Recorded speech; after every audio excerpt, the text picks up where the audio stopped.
All right, welcome everybody back to the Be Healthy and Thrive podcast. My name is Brianna Wilkerson, your host, holistic health and life coach, and then essential oils advocate for doTERRA. And today I have with me again Hannah Parker for part 3 of this Cleanse and Detox Naturally series, and we are talking about stress and sleep.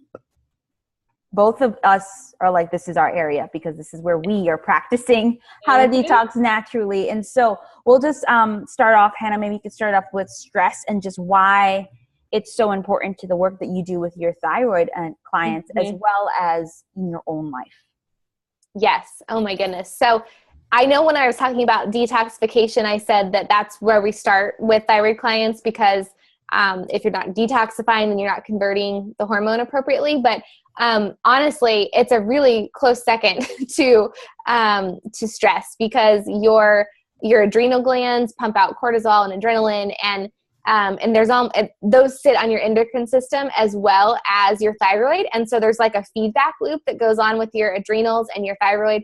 And so if your adrenals are taxed, then your thyroid is taxed, and vice versa. So if you are pumping out too much cortisol because you're in a state of stress, so a little bit of cortisol is good and a little bit of stress response is healthy and good. But if you're in a chronic state of that, then your body's in this state of inflammation, and then your hormones get out of whack, and then your thyroid isn't producing what it's supposed to be and functioning well. So stress is so important. If that's not under control, then like I've said before, you can be eating all the right things, but your body's not going to process the nutrients, your digestive system isn't going to function well, and your efforts are kind of sabotaged. And honestly, I've learned this the hard way because I can eat really well, but my stress is like the first thing that I kind of like put on the back burner. And so I was just telling Brianna right before we recorded this is like real life, real time for me. Like I'm really focusing on this in my own life right now. And so I'm excited to share some things that have been helping me as well. Cause I just noticed, if I'm stressed, I get sick. Like I do all these things to support my immune system, but then if my stress is too much, then all those things don't work. So it's so important. Can't emphasize that enough. What are some of those things that you kind of do around stress? Yeah. So one thing, and this isn't really food related necessarily, but one thing that has been helping me a lot is just creating routines and systems in my life. Because I find, I don't know if you guys can relate to this, but for me, it's just all of the like unplanned things that come up and all of the responsibilities that just seem to like weigh in on me. And what I'm finding is when I like systemize those and have a place in my day or my week for all of those responsibilities, then the stress, it doesn't always go away, but it's definitely reduced. So even, things like when are you going to make your personal calls and pay your bills? When are you going to go to the grocery store? It's like sometimes I'll go, like Sunday will come and I'll be so stressed that I haven't gone to the grocery store. But if I know that, I go to the grocery store at this time of the week, then it just happens and it's actually enjoyable. I always say, like, when we're kids, like we have those routines in place. We have our bedtime routines in place. When we're at school, we have our routines in place. And then when we're adults, it's like life just kind of gets out of order a little bit.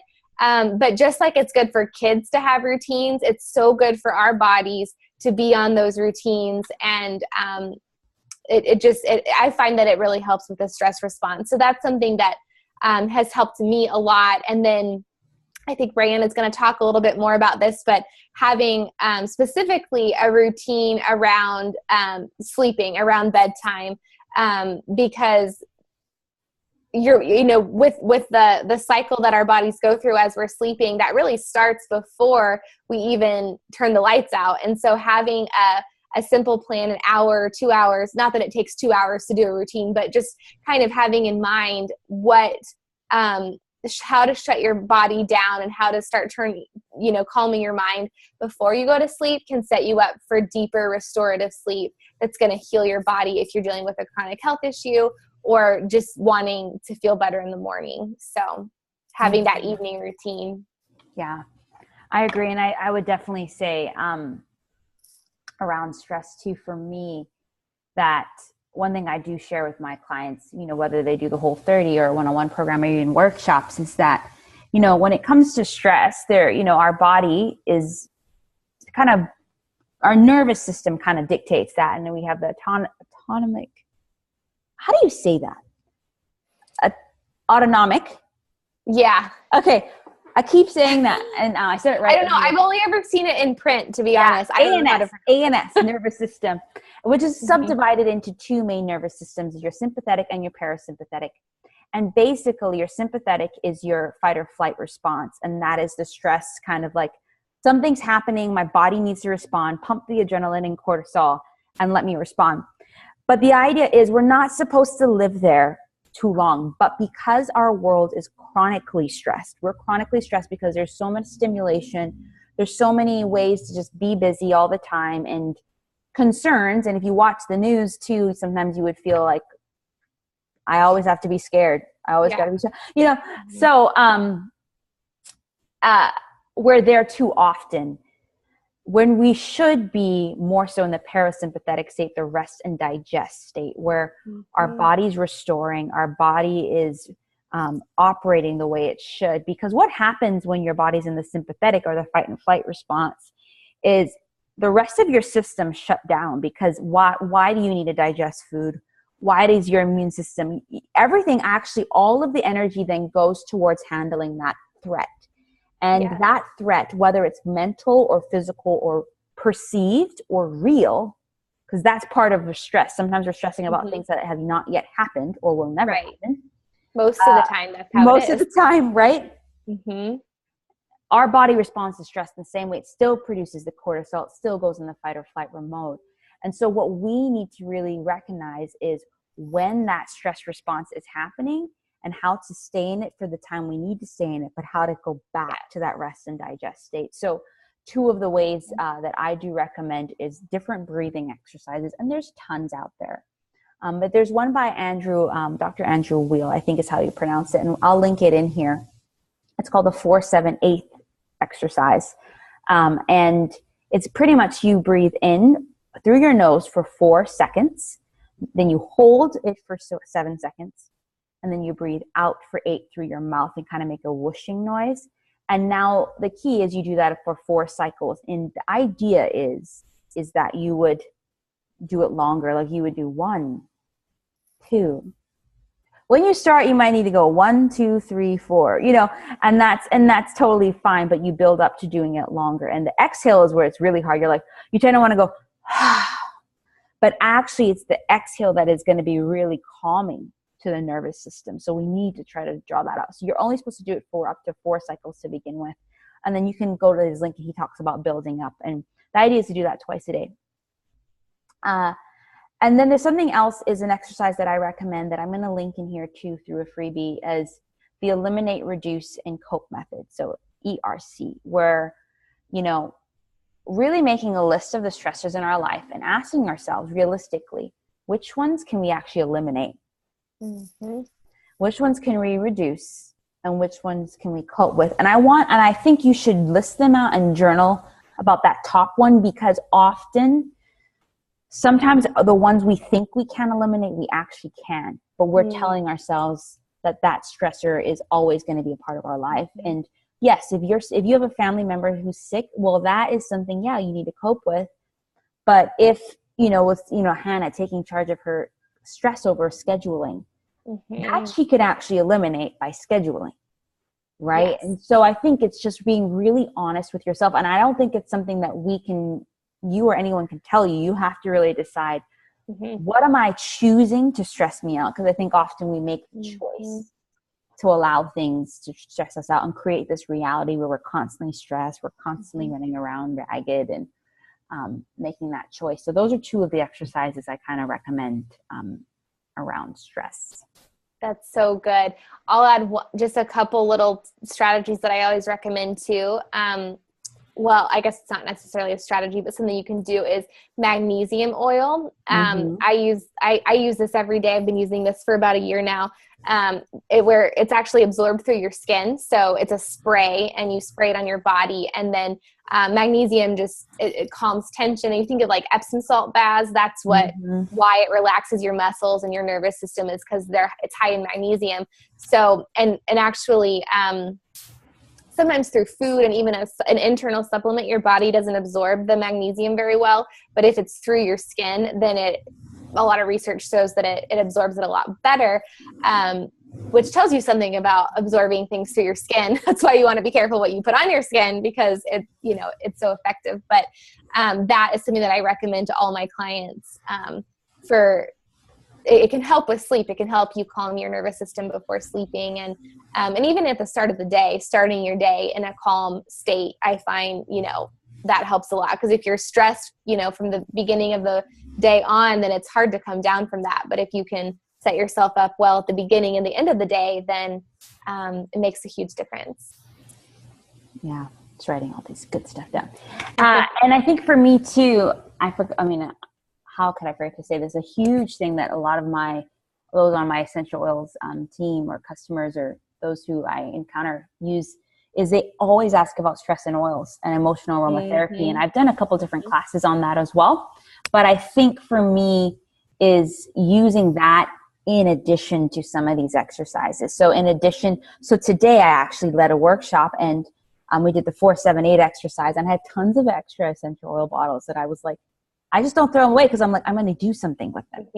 And I did. And so I was like, you know what? I'm just going to give them this empty bottle, have them smell it and they can keep the bottle, have them smell it as we're doing the 4-7-8. And it's funny, someone said that, because what we smell is connected to our limbic system and our emotions and our behavior and memories, they were smelling frankincense and it reminded them of the church bell ringing in church when they were younger. I know. So it's just that's really so cool. So let's just allow these, so it does really impact you physiologically. So I'll definitely link some resources around that. But definitely I would say natural things that's how you could reduce your toxic load as well, is by using more natural solutions to calm yourself down. And so that's so great. And then the other thing is sleep. I know it's very linked together, the stress and sleep. But is there anything else that you wanted to share about sleep? I think I have a hard time, especially with clients with this, because it really depends on where you are in life. Like for instance, I work with a lot of moms and to tell them, well, you need to stay asleep for 8 hours, that's just not going to be possible. Like if they're up, nursing and things like that. Like, so I find it's difficult to advise like a blanket statement of how you should sleep. So I always preface that like saying you have to do, it's kind of like with toxins or stress, like you do the best you can with this stage of life that you're in. So if it's not possible to get a straight full 8 hours of sleep, then control the controllables, control what you can. But I guess that's just kind of a side note, that because I think then you feel overwhelmed, like, oh, I can't control my sleep schedule, so I just won't do what I can about it. But for me, I guess what's helped me create the deepest sleep possible is really kind of the common sense stuff that we all know, but having it as dark as possible. It's crazy how much light, even a little bit of light, physiologically affects us. Even like a little light over in the corner, even if you may not know it, even if you're still asleep, it can still disrupt your sleeping patterns. So having it as dark as possible. We bought blackout curtains for our room because we were having there were lights reflecting off of a pond in our back behind our house that was affecting my sleep. I didn't even really realize it. So having it as dark as possible and as quiet as possible, and controlling the temperature, like having a fan on, or making sure that all of those things are controlled as much as you can. Or even is your pillow becoming too flat? Invest in it a little bit, invest in a nicer pillow, or invest in some pajamas that signal to your body that it's bedtime. Don't sleep in your workout clothes, because those are associated with activity. So, control those things that signal to you, and and make it fun too. Make you realize, okay, it's time to wind down now. So those are, the pajama thing was huge. Like, and it's so fun to go shop for pajamas. Who would have thought? Oh, I love PJs. And I love, you're right. What's the signifying thing? Because it's like, sometimes you're like, if I just sleep in my workout clothes, it could be quicker. But then it's like, there's something about getting into my little, my I'm going to call it my granny PJs. I'm just going to say it because it's like this huge night dress that I'm like, this is the most comfortable thing in the world. And even Christmas PJs, right? You're like, yes. Oh, it signifies something. So I think I love what you're saying, doing things that signify it is time to rest. And so if that is turning out the lights later, and one key thing I think around technology, because we're so stimulated with it, is the light actually messes with our melanin. That's the right word, right? Not melatonin. Yeah, melatonin. Melatonin. Yeah. I was going to say it, but then I was like, you know, melanin is your skin. Yeah. Yeah. Mm-hmm. Boom. They're so similar. They're so similar. And just kind of indicates to your body to wake up. And, I was reading this book, Lights Out, something Sleep and Sugar. And it was just kind of talking about how, our ancestors, when it was dark, it was dark. When it was light, it was light. But we've created ways to have light all the time. Right.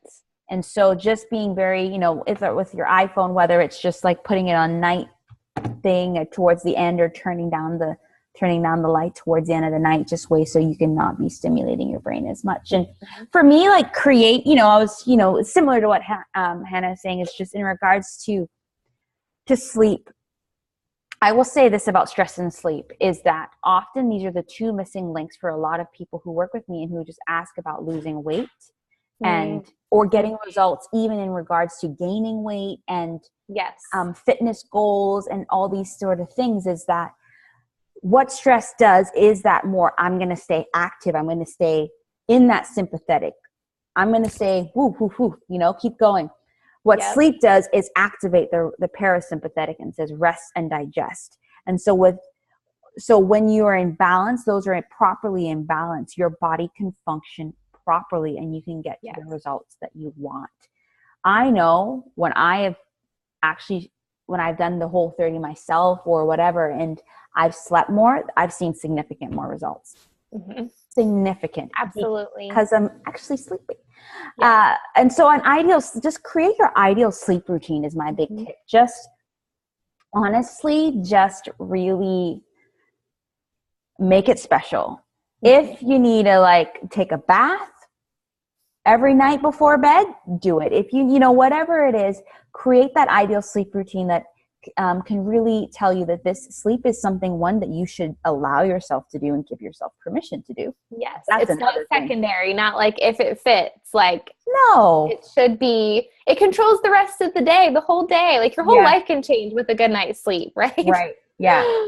So that, and, whether it's, oils, I use a lot of oils at sleeping. I use Serenity, Balance, Chamomile, Lavender, all of those ones. And it really does help. And, I think just really creating that, and whatever that is for you, doing it and allowing that to reset you. So that's just kind of our thoughts.